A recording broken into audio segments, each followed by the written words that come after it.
Israel's war on Gaza appears to have some devastating impacts on businesses in Israel because new data that's been obtained by DropSite News has shown that they're actually having a much harder time finding customers compared to how they were feeling back in 2023, certainly after the Hamas attacks on October 7th. So in order to kind of understand the metrics here, we got to understand the lingo that's used in compiling this type of data.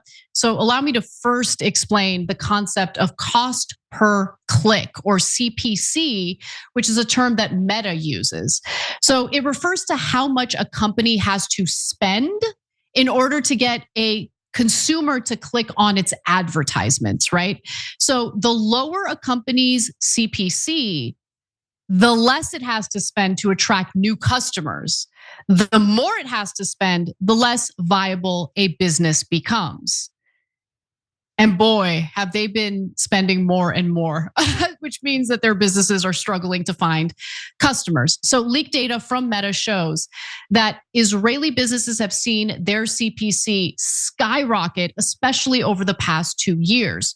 So between 2023 and 2025, the CPC for Israeli companies increased by a staggering 155.3%, rising from 0.094 cents to 0.24 cents or 24 cents required to drive an individual potential customer to the website of an Israeli firm.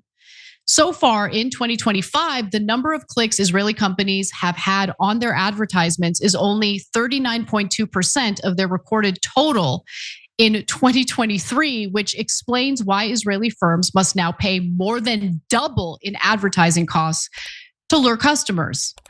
And the leaked data from Meta also reveals how Israel compares to other countries when it comes to CPC metrics. So let's take a quick look at that. Israel was the country with the highest increase in CPC expense year over year between 2023 and 2024, the data shows, with the next two highest countries being Iraq and Pakistan. For the United States, users targeted by Israeli ads, for US users targeted by Israeli ads, the CPC between 2023 and 2024 increased by 93.32% for the same period. CPC for non-Israeli companies advertising in the US went up by only 2.8%, a pretty significant difference there.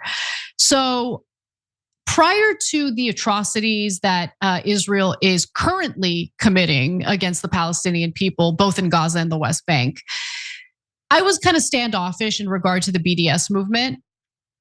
I'm no longer standoffish about it. I fully support it. And it's because I don't really see any other way in influencing the Israeli government or the Israeli people in what they're doing. You can't rely on the American government. The American government is completely bought by pro-Israel interests. Doesn't matter if you elect a Democrat or a Republican, doesn't matter who controls Congress. They're going to defend Israel and aid and abet anything and everything Israel wants to do. So the power really rests among the people, meaning us. And if, boycotts worked in apartheid South Africa, it might work in this situation. But either way, whether you support BDS or not, these atrocities are harming both the Israeli economy overall and specific Israeli-based businesses. What do you think, Was? Yeah, I'm curious as to how people would know that these companies are Israeli. That's what I wonder, if there's if they're just obviously marketing themselves as Israeli firms, which I think would be not smart considering what they're going out there and doing. And to your point about, boycotting Israel, I remember talking to somebody a while back. It would have probably been in 2024. And I was like, well, has, diplomacy, sort of peaceful protest, has that ever been incentivized in the history of the conflict? And it was swift. It was like, no, Right. No. They've never been rewarded for trying to go a peaceful route to a resolution to the conflict. And so, like, if that's never been incentivized ever, no results have ever been born from doing nonviolent acts. And then, of course, they do what feels like a last resort, which is commit horrible atrocities on October 7th. And obviously, that's not working. Perhaps this is a third way, man. Yeah, for the international community to sort of band together and be like, dude, enough's enough. Treat these people like human beings, or we're not with you and your companies. And I now fully understand. I understood before, but I've like fully internalized and absorbed this. The reason why there's so much backlash from the Israeli government and to some extent our own government toward those who are part of the BDS movement is because of how successful these boycotts were in the context of South Africa. So I fully support those who want to be part of the BDS movement. I'm not part of the BDS movement specifically, but I've decided to boycott Israeli-made products for obvious reasons. I just disagree with this war. I find it disgusting, and it's not even a war; it's a genocide.